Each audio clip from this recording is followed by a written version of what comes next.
All right, guys, good morning and welcome to part 3 of our tips and tricks for the Model 3. Let's get right into it. All right, now probably the most useful one in the whole bunch is the voice command, ho, ho, ho. Watch what happens. So if you press and hold down the voice command button here, ho, ho, ho. It's not all fun though. There is a problem with this. Once it starts, yeah, it does turn your car into a sled and Santa's sled, and that's fun. But the music that plays, it doesn't matter what you set the volume controls to. You get the volume all the way off. You could have the mute button off. You can be pressing the turn off button. It's going to play that Rudolph song all the way till it's done. So just be prepared for that. So next on the list has to do with seat positions. As is in most nice cars nowadays, you have preset seat positions. Usually there's a button over here or it's attached to the fob. So whoever gets in the car, the steering wheel adjusts back, the seat goes down and back. It adjusts to whatever setting you've set it at for you.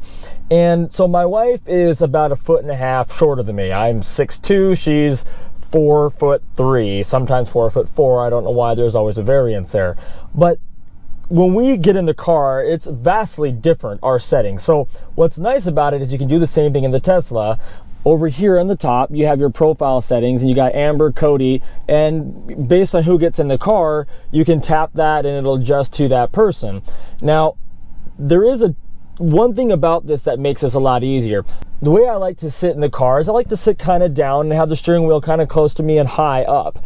And the problem with that is me getting out, you can see I don't have much leg room when I try and get out of the car, and there's no handles. I don't know if you guys noticed, but there's actually no handle here to grab to get out of the car like there is in most cars. So getting out can be a bit tricky. You're kind of pulling on the steering wheel and all that. So what you can do is you can use something called easy entry mode, and this is set up down here in the driver profiles. When you come down here, you can click on easy entry, and when you're in your and you can set it, and then when you're in your profile, all you have to do is tap easy entry right there, and it'll make it so that profile is now using whatever you set up for the easy entry profile. So essentially easy entry is a third profile that sets the car however you set it at, whatever is easiest to get out of the car and in, and then you just assign it by checking that little box again. You can see my wife has it checked on hers. If I unchecked it, she would not be using easy entry. It would stay the same for her when she got in and out of the car. The only time it would change is if I got in the car and pressed on my profile. So here's what it does. So I press on easy entry here. So let's just put it on. Now, by the way, if I were to go and open the door here, it would do it automatically, okay? And if I wasn't already in park and hadn't just put it to my mode, if I press the park button here, it would automatically go to easy entry as well.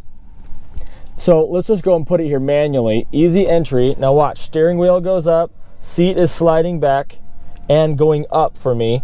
Now when I get out of the car, what's happened is I got lots of clearance and I'm high up. So as a tall person, trying to get out when you're this low to the ground, it makes it real difficult. But now when I get out of the car, it's going to be nice and easy. On the same hand, when I get in the car, it's going to be nice and easy to get in. Let me detach the mic and I'll show you.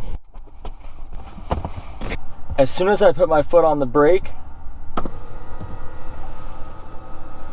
the car adjusts down into the preset setting that I have it on for myself, and I'm good to go. So it's actually a really useful tip. It's kind of a windy explanation there, but trust me, set it up, you will like it.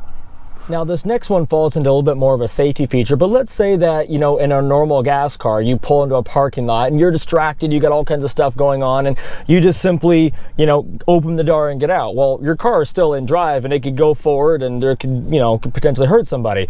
But with the Tesla, that's not the case. Watch what happens. So here I am sitting here, car is in hold, I'm not moving, you know, the hold mode's nice.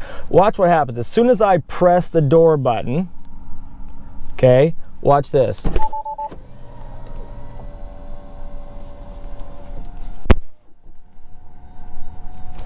Three things happened there. One, it notified me and pinged me.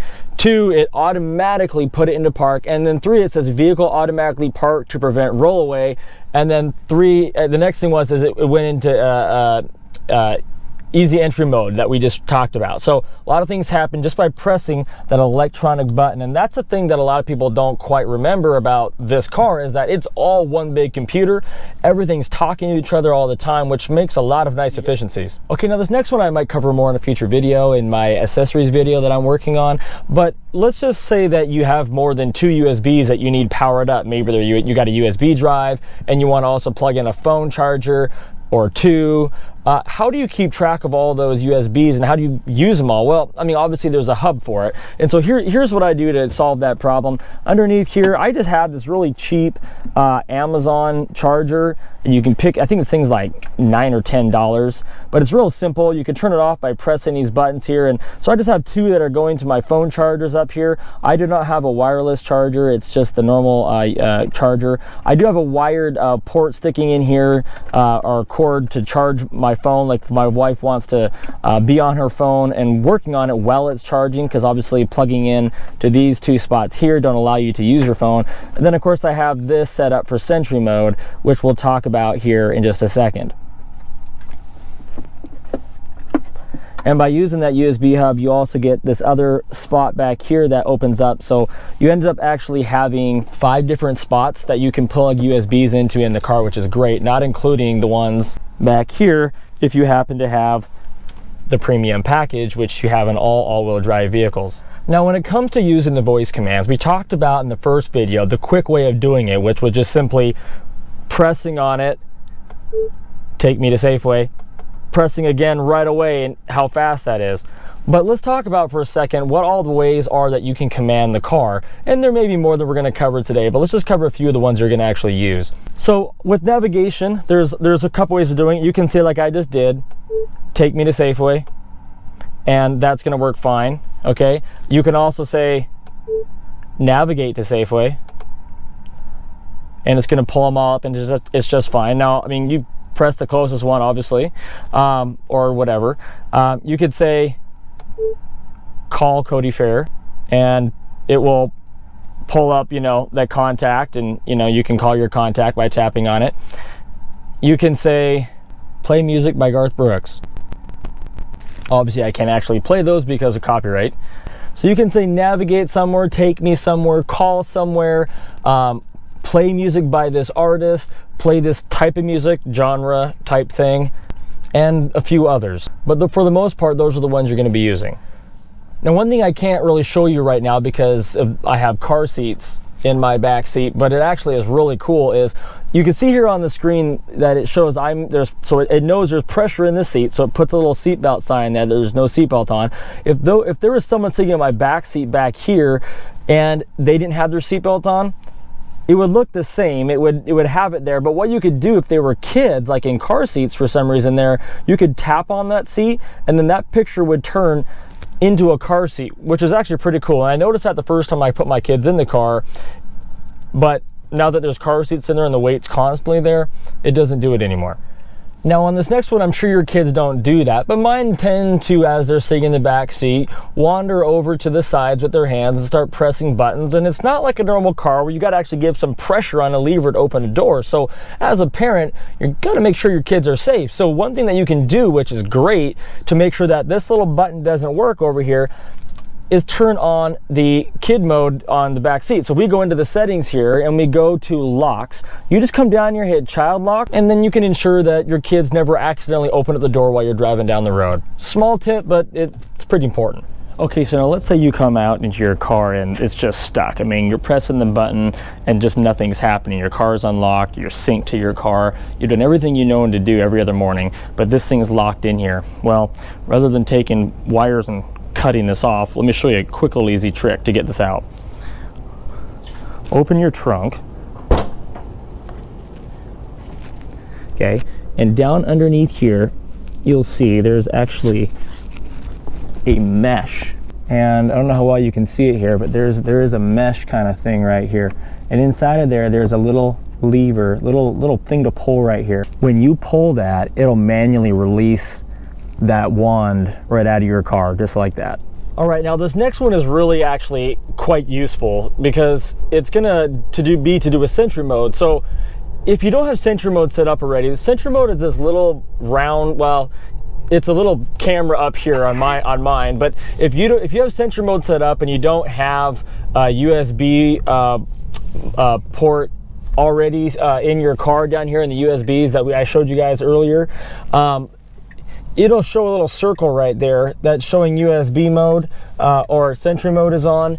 But if you have a camera here, it's because you have a USB plugged in and you have a little folder in there called dash cam. And so what happens is, that's really cool about this next feature, is it's constantly recording every time someone sets off Sentry mode. But let's say you're driving down the road here and you want to capture something that just happened. Now, the way that most dash cam things work, like for example, let's say we passed this truck here and I wanted to capture that footage. Well, the car is constantly recording an hour of footage back to back as you're driving around, and it's storing it, but it's deleting it. So if it happened in the last 10 minutes, all I have to do is go back here and tap this button, tap a picture of it. You can see it switched over here to downloading. And what that does is it's going to take the last 10 minutes that it recorded, and it's going to save that for you, and it won't be deleted until you delete it off of that hard drive, which is really cool. Because if somebody did something cool and you wanted to store it, or you saw it had a deer run out in front of you, or something cool that happened, you wanted to save that footage, you just tap that and it's in there. You know, you get in an accident or an accident happens in front of you, you tap that and it saves it. And again, like I was saying, the problem with the other dash cam type stuff out there is you got to be you have to turn it on, and then it just has to happen when it was on. But this captures the previous 10 minutes, so you can have the whole thing happen, and then when it's all done, then press it and it saves it for you. Super cool. Now, this next one has to do with autopilot and touching the wheel. As you know, every 30 seconds, it is going to bring this up. It says apply slight turn to the wheel.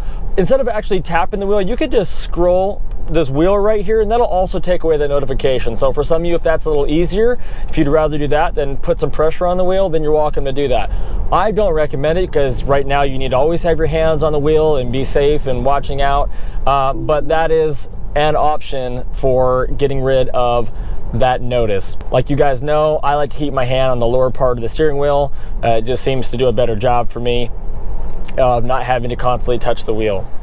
Okay, so now this next one is something that it took a while for me to figure out, but when I finally did, I was like, okay, that makes sense. And that is that, you know how when you're on the freeway, you can set your max when you're on autopilot to basically whatever you want. But when you can go 10 over the speed limit and set it there. But when you're driving on roads like this, where you have you can see you have the double line there, and you got cars coming towards you, and it's not a split lane, so you're going one this way, one this way.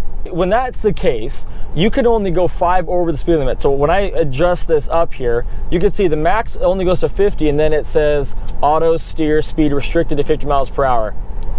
Again, it's doing that because the road is not split. If the road was split, you wouldn't have that restriction. So for wondering, wow, why is sometimes it restricted, why sometimes isn't it? It actually doesn't have anything to do so much with it just simply being a freeway versus back main arterial type road.